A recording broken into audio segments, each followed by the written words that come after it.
She sat down on the soft couch, her nervous movements accompanied by characteristic sniffling, and she weakly attempted to oppose her domineering mother. "Mom," she began, her voice barely trembling, "I don't want to marry this old man. I've never even seen him and feel no love for him." Her pleas were filled with trembling. However, Jacqueline only became even angrier, looking at her daughter with unwavering determination. "Don't anger me, child," she sternly said. "You don't even know who this Fred is. He's a businessman, a banker, and he's only 28. And you, dear, who are you? You've already squandered your chance. And how do you plan to live and on what money? With him, you'll be living in luxury, and you'll thank me later," Jacqueline shouted with the authority of a dictator. Rachel didn't back down. "But I wanted to become an educator like Dad and teach children. I was planning to apply next year. I'm only 18, Rachel desperately interjected, fighting for her dreams and the future she saw so differently. The woman flared up even stronger, her voice filled with anger. "What, haven't we already spent a fortune on you? Costumes, competitions. You want us to support you for another 4 years, Chi Noi. You know how we live. Your dad barely makes any money, and it's all for nothing. And you're the same. One educator is enough for me. It's all settled." Rachel tried once again to express her doubts and desires, but her mother's words were like an unyielding stone, not open to discussion. "We're having dinner with your colleague on Sunday," her mother said, reinforcing her position. "We'll talk about the wedding as well. Look, do whatever you want with your life, but make sure that Fred wants to marry you. Go wash up, and don't cry," her mother concluded, leaving her daughter with a heavy heart. Rachel walked to her room. On the wall hung the ill-fated bright red ballroom costume that she despised, just like the color red in general. But, as always, nobody asked for her opinion. The costume was chosen by her mother based on her own taste, ignoring her daughter's protests. And now the result was clear. Rachel didn't feel comfortable in it, as if it were alien, not reflecting her true essence. She felt constricted, nervous, all her movements were unnatural, and she couldn't perform at her best in competitions. But how could she explain this to her mother? The girl took off the costume with a mixture of sadness and anger, encountering the wall between her dreams and her mother's expectations. From her earliest childhood, little Rachel gave the impression of being a delicate and tender girl, like a slender stem swaying in the wind. She possessed a stunning beauty that amazed everyone with its flawless charm, enormous blue eyes resembling 2 deep lakes, surrounded by long, thick eyelashes, full lips, and a figure created in the image of swan-like grace. Her long hair, like a waterfall, cascaded down to her shoulders, and its wheat-colored shade added to her allure. Her waist was so graceful that it seemed one could encircle it with a single hand. In terms of her character, the girl presented herself as an extremely timid and reserved individual, always polite and cultured, like a quiet gray mouse. However, despite this shyness, a brilliant mind was hidden within her little chest. She excelled academically and impressed with her knowledge. In their family, the dominant role was played by her mother, Jacqueline, who skillfully managed the finances and gave directions on where to go and what to do. Rachel's father, Wright, was a history teacher. He harbored tender feelings for his daughter and was somewhat afraid of her brilliance, never engaging in conflicts and avoiding family disputes. For Wright, making decisions was much simpler than enduring the endless shouts and reproaches from his wife, Jacqueline. Wright, a man of calm disposition, possessed a considerable reservoir of patience when it came to Jacqueline, despite her frequent irritations. He affectionately referred to his daughter as Little Flower, and often found the strength to console and comfort her, even when she had recently started showing signs of irritation. Jacqueline, on the other hand, considered her husband an absolute failure, incapable of earning enough money. She did not spare him in her criticisms and regarded him as a useless presence. When Jacqueline realized that her daughter was also beginning to acquire similar character traits, her anger only grew. There wasn't a single aunt in the family, and this also irritated Jacqueline. She convinced herself that if only she were as energetic and determined as she believed herself to be, the family's situation would be completely different. While Rachel tenderly loved her father and fully understood how difficult things were for him, they often strolled together in the park, sat by the window, and Wright would tell her captivating stories, and she hung on to his every word.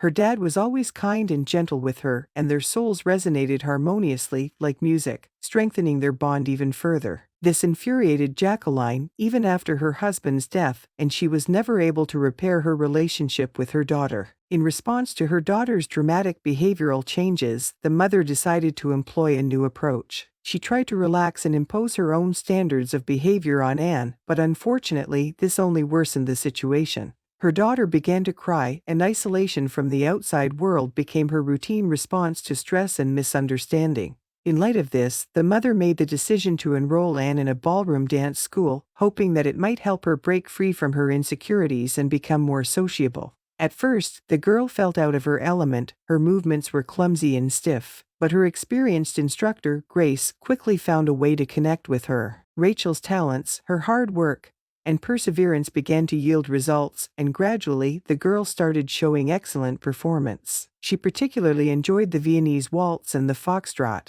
She would close her eyes and immerse herself fully in the world of dance, displaying graceful turns, flexibility, and soft, feminine movements. The rumba presented a more challenging test, but here she found a reliable dance partner, Ben. He complimented her, supported and encouraged her, and also took on a significant portion of responsibility for the complex movements, creating a sense of comfort and confidence for Rachel on the dance floor. Anna tried not to pay attention to Ben, although she had long been in love with him and dreamt that he would notice her feelings and make the first move. Without deciding to confess her feelings to him, Anna continued to hide her emotions. Her best friend from the dance school, Audrey, was a truly vibrant and self-assured personality, radiating a fiery passion for success. They competed with each other in training, but each of them excelled in her own style. Anna honed her mastery with diligence, grace, and femininity until her movements became automatic. Audrey, on the other hand, captivated attention with her charisma and energy, and everything seemed to come easily to her. But the moment was approaching when both girls had to confess their feelings to Ben.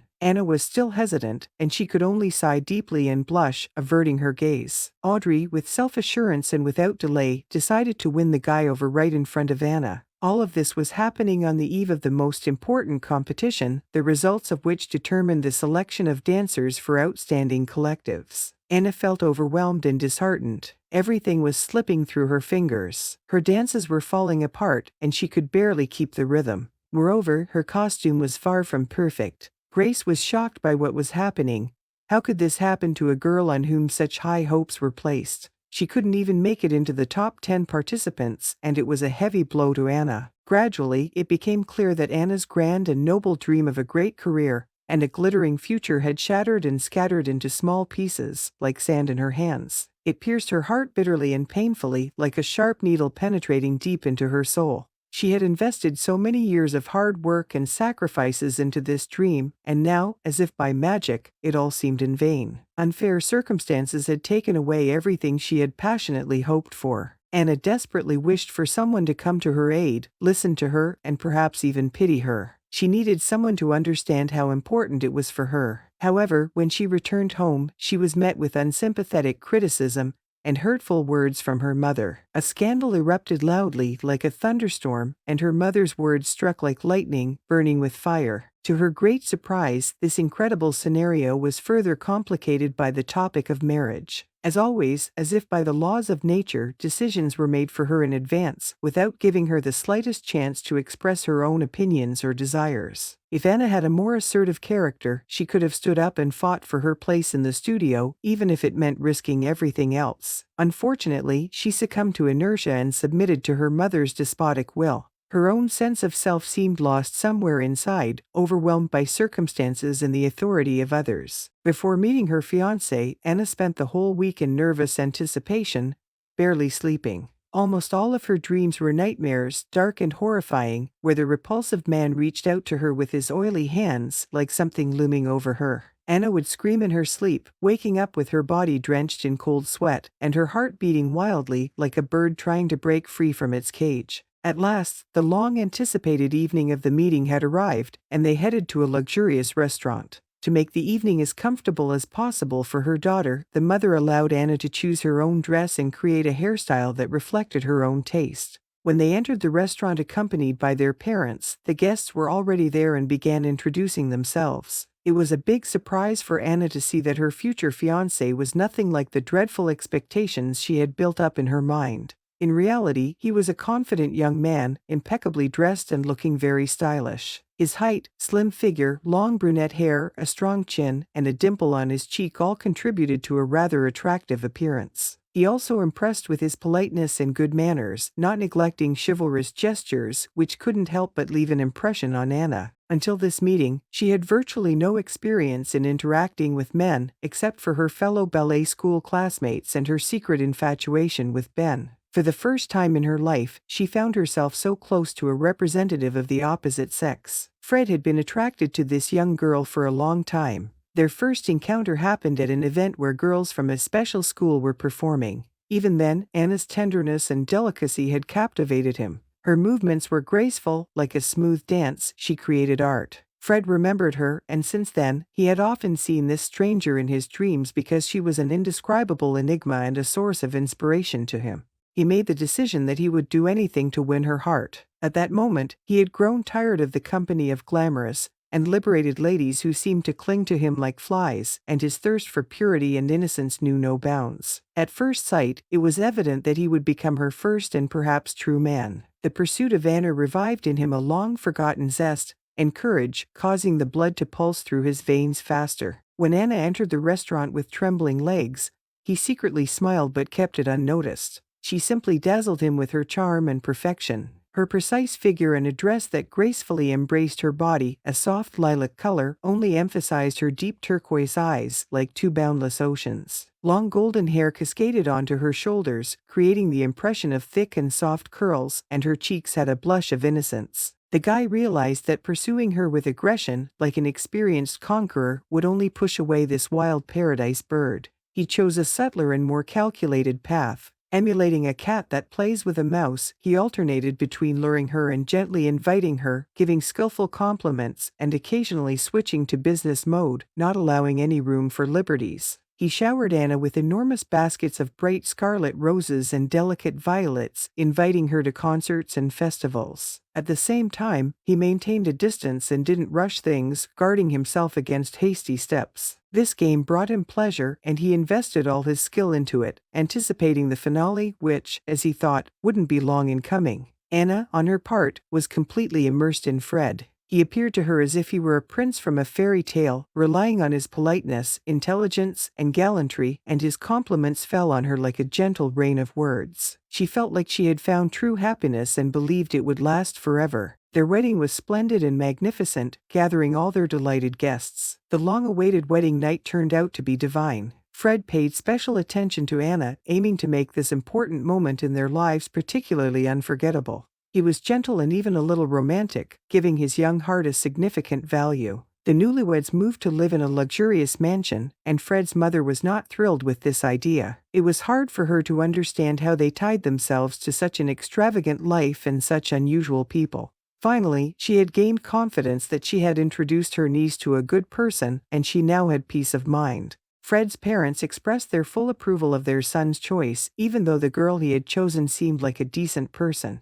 However, in their hearts, there was hope that perhaps Fred would soon leave behind his wild passions and find a life partner suitable for his status. The first few months of their relationship were filled with complete happiness. They couldn't get enough of each other, and every moment was filled with passion and tenderness. He shared his knowledge and experience with her, and she listened attentively, expressing her love in whispers, and he responded with equally tender displays of affection. Over time, Anna began to grate on Fred. He had managed to win the coveted trophy and satisfy his desire for her young, attractive body. He realized that his wife molded like clay in his hands, becoming whatever he desired. She instantly fulfilled all his whims, gazing intently into his eyes, forgiving his sarcasm, and striving to please him in every detail. From the very beginning, she attracted him, but then her boundless devotion began to irritate him. He craved passion, lively emotions, and dynamism, but she only offered him peace and tranquility. Soon, he realized that he didn't feel genuine feelings for Anna. After the passion faded, she stopped being interesting to him. With each passing day, Fred returned home from work increasingly alert, ignoring sleep and food.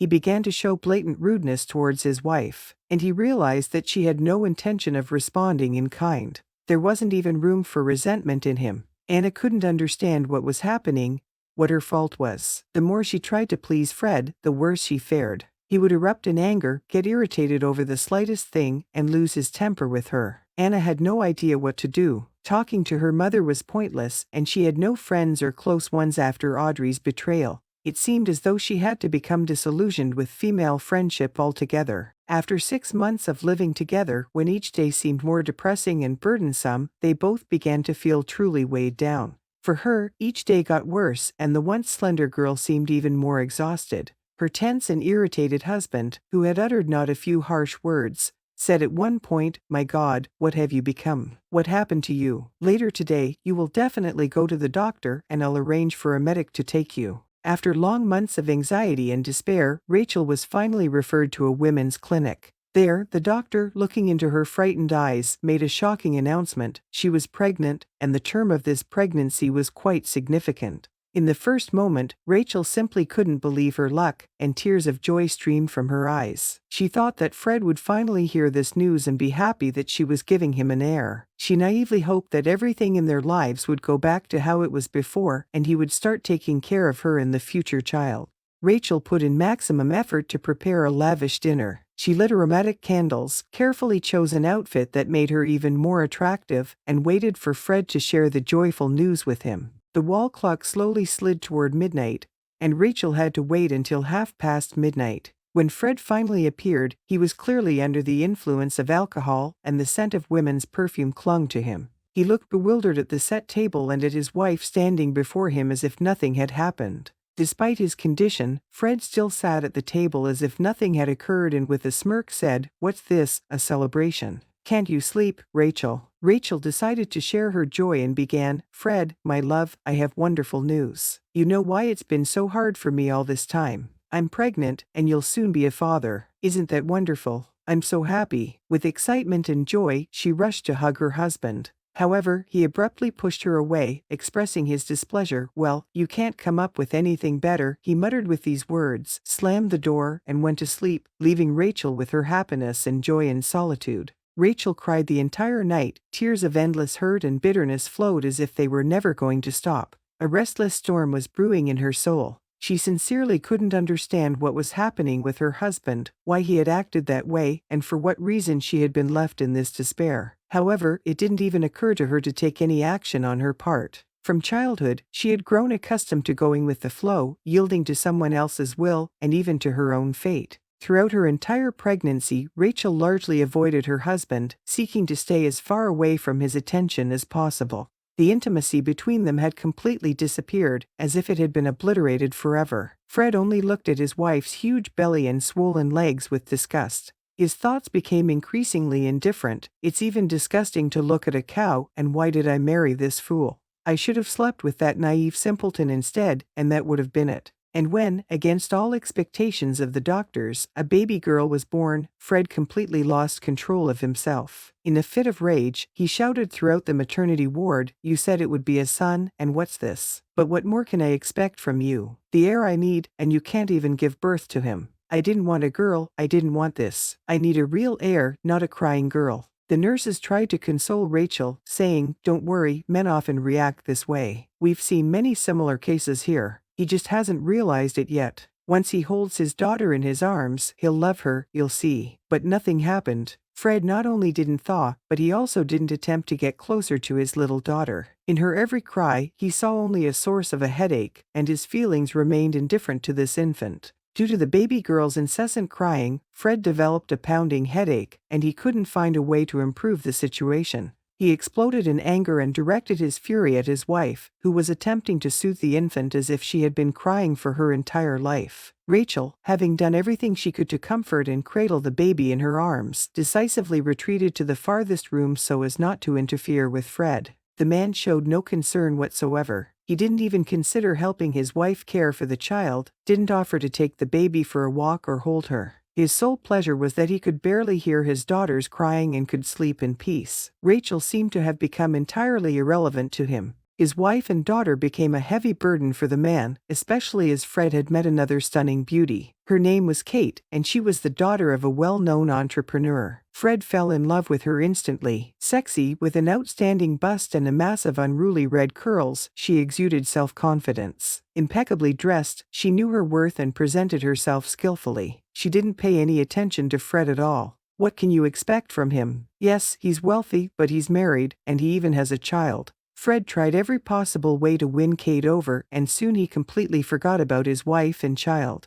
He rarely visited home, and his wanderings left noticeable traces, which he didn't hide. He perceived women as if they existed on a different plane, empty space, or even a bothersome misunderstanding. He was cold towards his daughter, becoming irritated when she tried to snuggle up to him and kiss him. He sought to get rid of her presence as soon as possible by distracting her with toys. In return, Rachel silently submitted to all his demands, having long ago accepted his cold attitude. However, now Rachel had found the meaning of life, little Lisa, the light in her life. Rachel caressed every little finger on her daughter's hand and breathed in the sweet scent of childhood. She adored every freckle on the baby. Outwardly, Lisa was the spitting image of her father, tall, dark-haired, and lively. Her personality was nothing like her mother's, and at an early age, she realized that her mother adored her while her father despised her. She felt it, but she wasn't about to stay silent. The more she pestered her father with questions about why he didn't love her, and her mother, the tenser the atmosphere in the family became.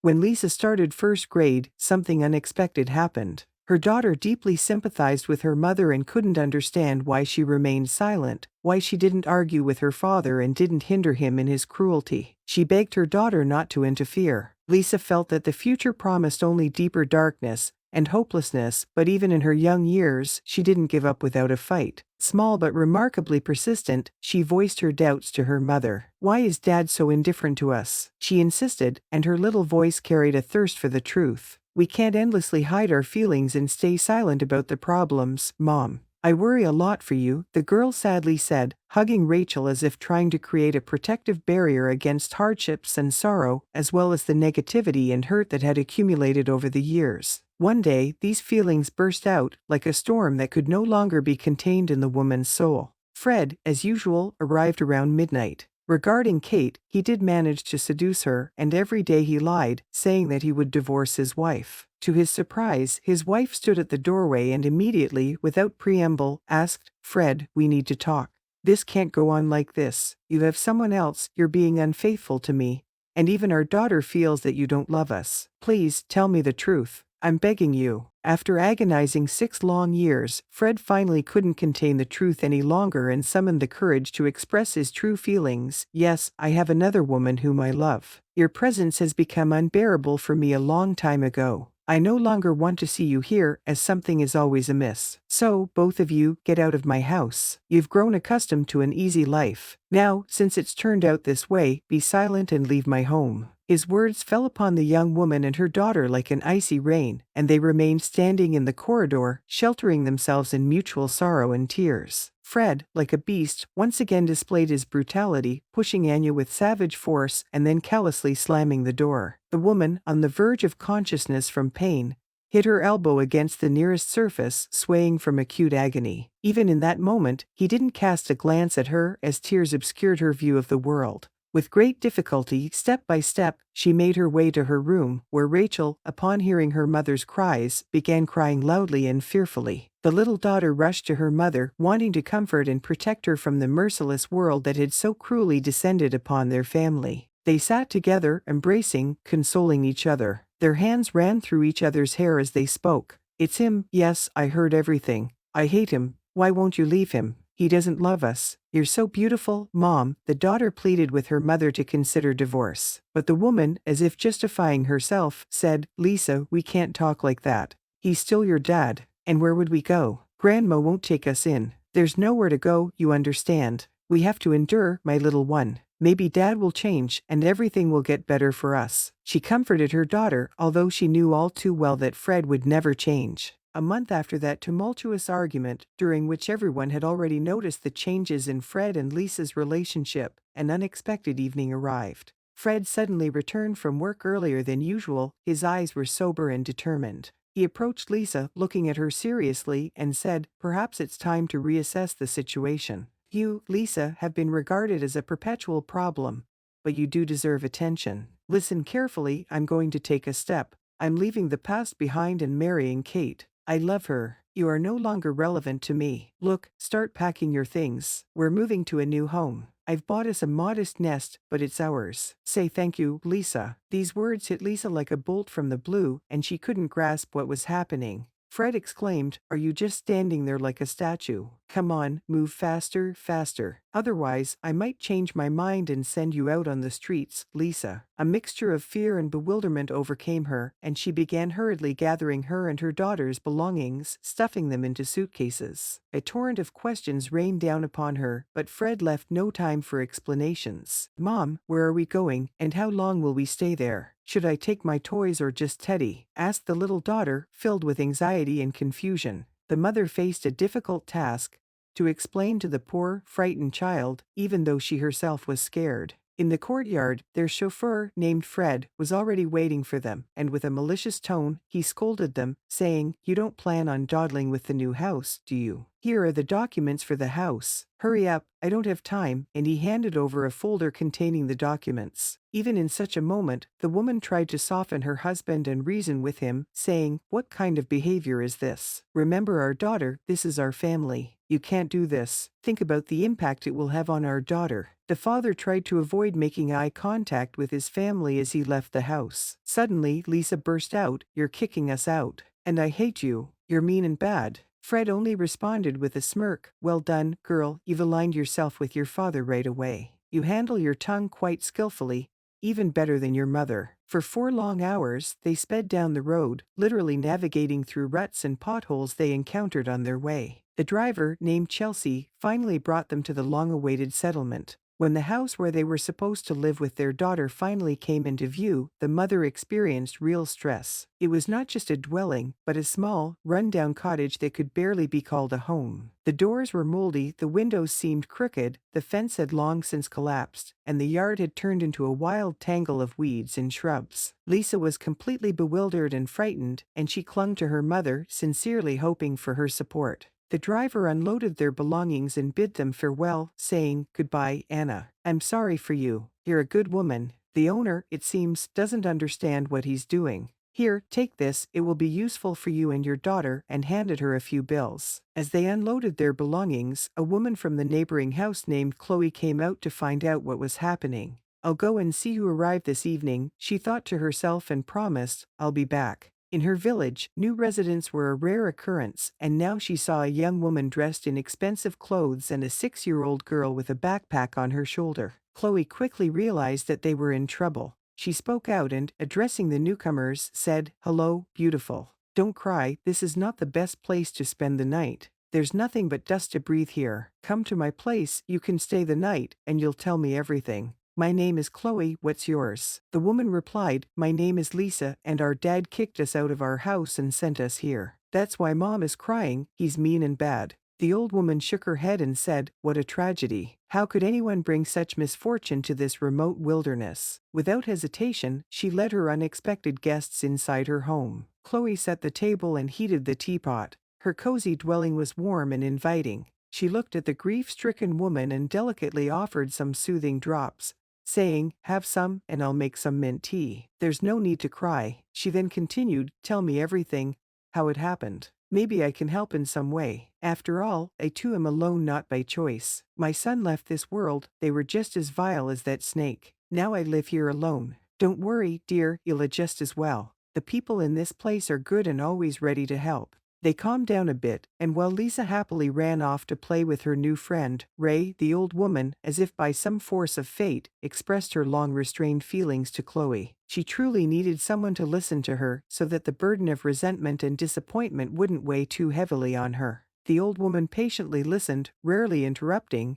but occasionally sighing. Then she said, "Don't despair, Anna. Everything the Lord does always turns out for the best. You'll understand that with time. You say life has been hard. Instead of dwelling in sorrow, pull yourself together and start rebuilding this house. We, the neighbors, will help as best we can, it's fate's decree. Also, don't forget to visit the village council, perhaps there's some work for you there. You're a smart and capable woman. There's a school here and we'll send Lisa to study. Everything will work out, don't worry. After 2 weeks, they could finally spend a night in their own home. During that time, Lisa, Chloe, and another neighbor, Louie, worked diligently from early morning to late at night. They painted the fence, pulled out weeds, and tackled the stove. Winter was approaching, and they needed to prepare the house for the cold. Lisa took on the role of a mail carrier even though it didn't align with her dreams, but they had to adapt to the circumstances. Life was gradually returning to order. Despite her initial fears, Lisa didn't miss her father at all. She even liked rural life, the open spaces, the river, ripe apples, and sweet cherries. Enjoy life, there's no need to complain, she thought, as if freeing herself from the constraints that had previously limited her vision of the future. Her cheeks gained a rosy hue,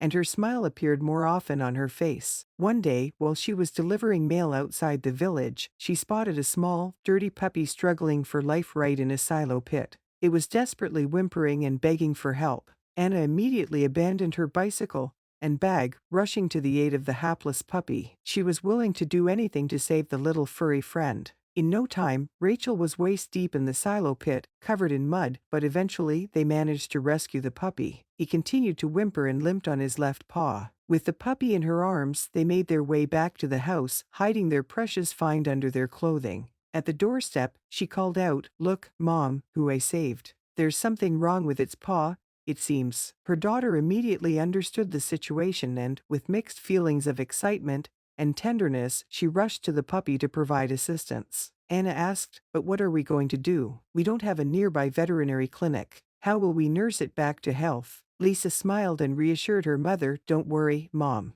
In a way, she's my little girl, and you go to work. I'll feed her, take care of her, and with Chloe, we'll figure out how to help the puppy." In the evening, upon returning home, Anna witnessed a heartwarming scene. In the yard, Lisa was playing with her new friend, a puppy with white fur and ginger spots. The puppy was a gift of fate, and it was diligently trying to lift the ball with its nose and pass it to Lisa. Laughter and joy filled the evening air. Lisa announced, "Mom, I've named her Brittany. She now lives with us because you found and saved her." Louie even made a bandage for her paw and said not to remove it for 3 weeks. "Look, she's smart, isn't she, Brittany?" Anna tossed the ball, and Brittany skillfully caught it with her nose. This brought immense pleasure and joy to the children. Lisa didn't push the puppy to perform complex tricks, but from time to time, they played music and danced together. In the village, they continued their education, and Lisa quickly excelled, always grasping the material and proving herself as a gifted student. Chloe watched in amazement at every one of their dances, marveling at how skillfully and gracefully they executed their moves. Her gaze was drawn to this captivating performance. Gradually, September arrived, and for Lisa, an important moment came. She started her 2nd grade.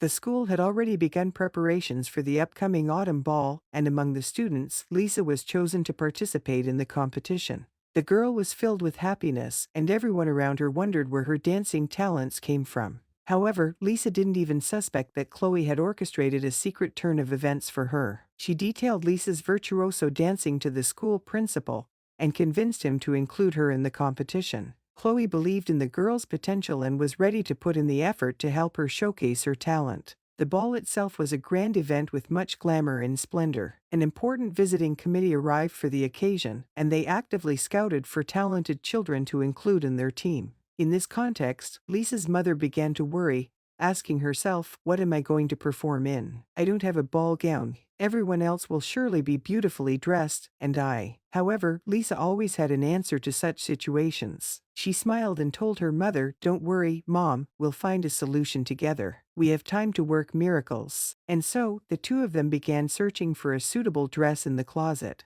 In one moment, Lisa pulled out a long-forgotten, but brightly red ball gown that her mother had given her many years ago. She had carried it with her everywhere as a reminder of her long-standing dream of becoming a dancer. This time, the dress turned out to be just what they needed. It perfectly accentuated her grace and gave her confidence, as if it was made for this important night. Her daughter, with her mouth agape in astonishment, couldn't hide her admiration, saying, "Mom, it's so beautiful." is this your dress? But it seems to be very big for me." Her mother smiled and took out a small sewing machine from the closet, saying, "Yes, dear, it's my dress. But we have hands and we can make it fit you. And maybe it will bring us both happiness." And so they got to work. Her mother showcased her sewing skills, and with each stitch, the dress transformed. The red color perfectly emphasized her daughter's natural beauty. Lisa, with her vibrant brunette appearance and fiery personality, breathed new life into the dress. Now it fit her perfectly. At the ball, Lisa performed brilliantly. Her dance was appreciated by both the audience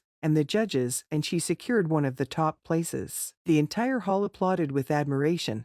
But her mother wasn't just clapping her hands, she couldn't contain her emotions. Pride, affection, and nostalgia for her own dancing achievements brought tears of happiness to her eyes as she reminisced about her past performances and awards. This evening became not only a celebration for her daughter, but also a memory that brought her back to her own moments of glory and joy. Behind the stage, a tall and imposing man of around 45 years was slowly approaching them. His gray hair gave him a distinguished appearance. He walked with a noticeable limp in one leg, and his posture indicated that he had experienced a serious back injury. Slowly advancing, the man improved his manners and finally reached the group. With a gentle smile, he introduced himself. "Hello, is this your daughter? She performed the Viennese waltz beautifully. Who is her coach? This is one of the most professional performances I've ever seen. My name is Patrick. I am a member of the jury and the founder of the Toads Dance Studio. I won't surprise you by telling you once again, but perhaps you've heard of our studio." The parents of the girl looked at each other with admiration, and with joyful smiles, they replied, "Of course, not only have we heard of it, but we've also dreamt of our daughter becoming a part of your dance team one day. She is even blushing with joy." The woman, still feeling some excitement, added, "Hello, I myself dedicated many years to ballet and ballroom dancing, but unfortunately, I couldn't fulfill my dream of becoming a professional dancer. Now I'm glad to see that my daughter has found pleasure and talent in dancing.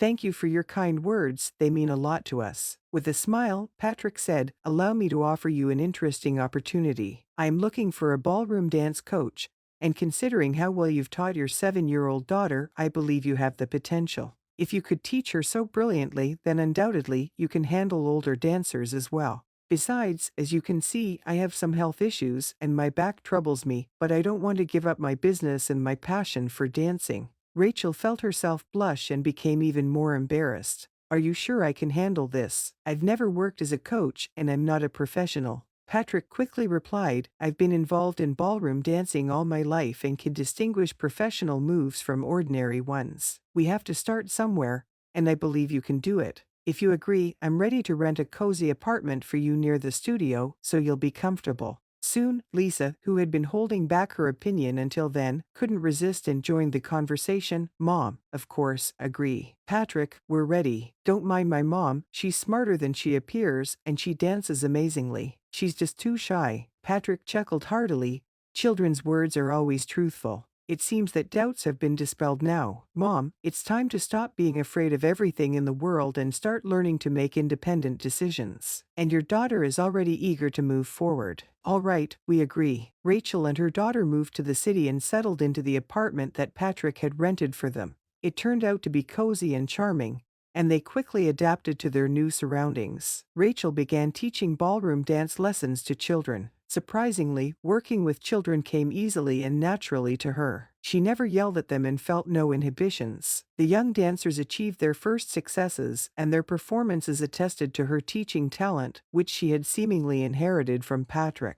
She found a special approach for each child, nurturing their individual skills. Over time, Rachel and Lisa became not only close but true friends. Patrick shared with them that a year ago, he was hit by a drunk driver at a pedestrian crossing, injuring his spine. Doctors insisted on an urgent surgery but warned that it was risky and might not yield the desired results. He suffered excruciating pain and agonized over the uncertainty of his fate. Under this heavy burden, Rachel confided in Patrick and shared her own difficulties and disappointments. She spoke of her failed career as a dancer and her unhappy married life, which she had long kept to herself. They spent long hours discussing dance, life, and their dreams, and Patrick became not only her trusted friend but also a listener and advisor. Lisa also grew fond of Patrick and saw in him a friend and mentor, despite his lack of children. His experience and understanding of child psychology helped bring them even closer, and soon, their relationship began to resemble a real family. Rachel often reflected on how she didn't feel the same tenderness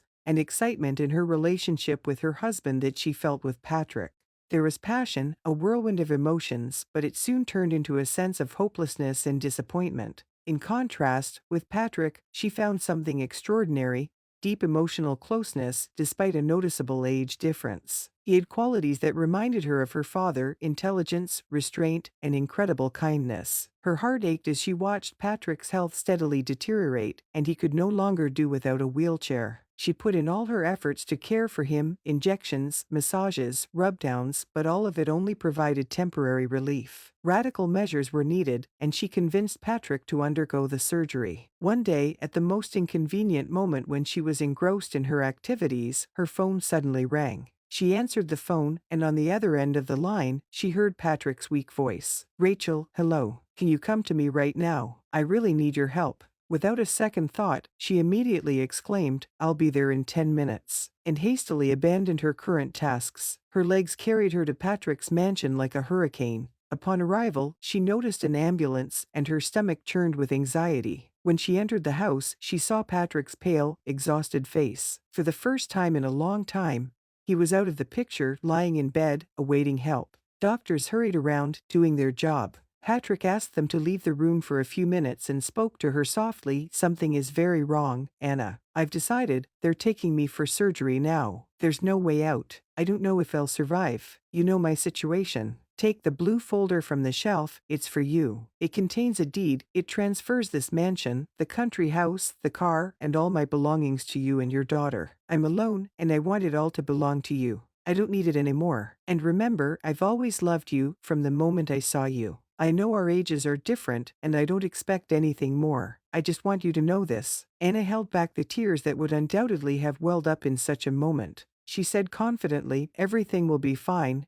You'll see. I believe in that. Thank you for everything. You're a true man." After Patrick was taken to the hospital, Anna didn't go with him, staying behind to wait with her daughter, Lisa, whom she had picked up from school. Sitting in the hospital corridor, they waited together for the results of the surgery. The street had long descended into the darkness of the night, and the doctors still hadn't emerged from the operating room. Exhausted from tension, they fell asleep, huddled together on the hard cot. A tired voice of a doctor woke them from their half-asleep and weightless state. "Don't torment yourselves, go home. The child needs proper rest. The surgery is over, but the prognosis is grim. Patrick has fallen into a coma. We'll maintain his condition as long as it remains critical." I did everything in my power. Stunned and despairing, they exchanged bewildered glances. Anna's eyes, filled with desperation and profound sorrow, welled up with tears. She dared to ask, "Doctor, please, allow me to just sit with him quietly. It's very important to me." The surgeon, initially inclined to object, softened upon seeing the immense longing and indescribable grief in those blue eyes. He waved his hand and said, "As you wish." 3 days. Patrick teetered between life and death, and Anna never left his bedside. She read books, gently stroked his hands, and endlessly whispered words when he wandered in delirium. Her prayers were unified: "Lord, help, allow him to survive. I beg you, I cannot live without him. I love him like no one and never have. Give us a little more time together on this earth." Through the fog and hazy consciousness, Patrick heard fragments of her confession of love and desperately tried to return to the world of wakefulness, but his eyes stubbornly refused to obey. Finally, at some point, he managed to crack open his eyelids, and before him appeared the sorrowful and exhausted Anna, with dark circles under her eyes. She slowly drifted off, holding his hand as the most precious treasure. In the corner of the room, their daughter, Lisa, sat quietly, sketching with a pencil. The first to notice that Patrick was beginning to wake up was Lisa. She didn't shout but whispered excitedly, "Mom, look, Patrick is waking up. Now everything will be okay." Anna looked up and gazed at the man. He gave her a heavy look, attempting to smile. Her hand tightened around his even more, and she whispered, "Thank you, oh my God. I've waited for this." The restless little girl rushed over to Patrick, holding her drawing. "Look, this is Mom, this is you, this is me, and here's our house, and Brittany the dog. Can we bring her back from the village? She misses it so much there. You know, she's so cute, she even knows how to fetch a ball in her mouth." Lisa chattered endlessly, but her words carried such sincerity and joy. In Patrick's heart, warmth spread. and he realized that he was no longer alone, that he had a real family. It turned out that being needed by someone was one of the most important feelings in the world. With each passing day, Patrick recovered, and Anna actively helped him in the rehabilitation process. Within a month, he could walk like a regular person, and the excruciating pain finally left his body. The three of them could no longer imagine life without each other. They moved into Patrick's mansion, and Brittany was brought back from the village, now with a luxurious kennel and the best food. One day, the whole family was dining in a cozy restaurant. The mood was fantastic, and they were all joking and having fun. However, out of the corner of their eyes, they noticed a few times that the deliveryman, who had brought boxes of supplies to the restaurant, was staring at Anna. She was surprised and said, "Why is this deliveryman looking at me so strangely? I don't think I know him." Lisa suddenly found the courage and frowned. "Mom, is this maybe my father by any chance? He just looks terrible." For the little girl, memories of the past abuse by Fred were too painful. She probably would have preferred not to have anything to do with him if she had her way. The restless little girl ran up to Fred and loudly asked, "Hi, are you my dad? Did you recognize your daughter?" Fred felt awkward and clumsy and began to justify himself. "Of course, I recognized you, Lisa. You've grown so much, turned into a real beauty. I just thought I shouldn't interfere with you." Lisa wouldn't be deterred. "Patrick, introduce yourself, this is my dad." "Well, he did kick us out of the house, right?" "Right, Mom." Lisa spoke incessantly. Fred suddenly found it hard to breathe, and his frayed nerves led him to angrily whisper to his daughter, "Lisa, my dear, let's go outside, and we'll talk there, without any outsiders. I'll explain everything to you." Summoning the last of his strength, he quickly made his way toward the restaurant's exit, feeling the gaze of the other diners on them. Following Fred, Patrick and Rachel also left the restaurant. Rachel's heart was pounding like a drum, and she couldn't leave her daughter alone with this monster, as she internally referred to him. Outdoors, attempting to remain calm, Rachel inquired, "Fred, how did you end up here? You're a businessman, a banker." There was a hint of displeasure in her voice. The man standing before her stammered and quickly began to recount his story.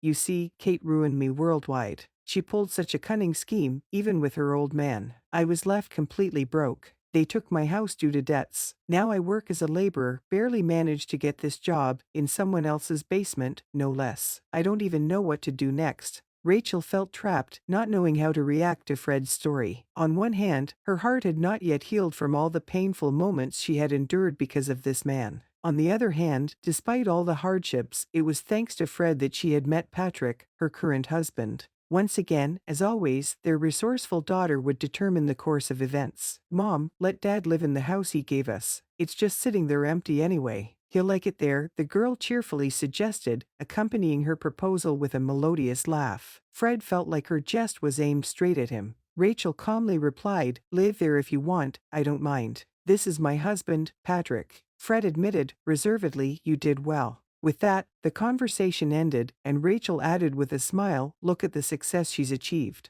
Posters with your performances are all over the city. Can I visit sometimes?" he asked. But then their daughter gave an unexpected answer, completely on her mother's side. "Do I need to ask if I want to see you? Don't visit me. I have nothing to talk to you about. I have a real dad, Patrick. He'll never hurt Mom or kick her out. Mom, let's go." We still wanted to find food for Brittany. Rachel's daughter playfully tugged at her hand. The three of them walked away from Fred, who found his share of irony in this unexpected situation. Lisa chatted merrily, Patrick laughed happily, and he held his daughter's hand tightly. Patrick felt waves of pain and distress washing over him. He bitterly said, "What an idiot I was, a self-absorbed peacock. What I lacked was a loving wife, a beautiful daughter, my own copy. And I lost it all for that vain Kate. And now my Lisa considers a stranger her father, loves him, and I'm completely unnecessary to her." From behind, a voice shouted, "Fred, where are you wandering? Do I have to do all the heavy lifting?" Fred grumbled and complained while his co-worker was frustrated by his absence. As the end of the shift neared, Fred, as usual, bought a bottle of alcohol and shared it with his partner, trying to drown his troubles in alcohol.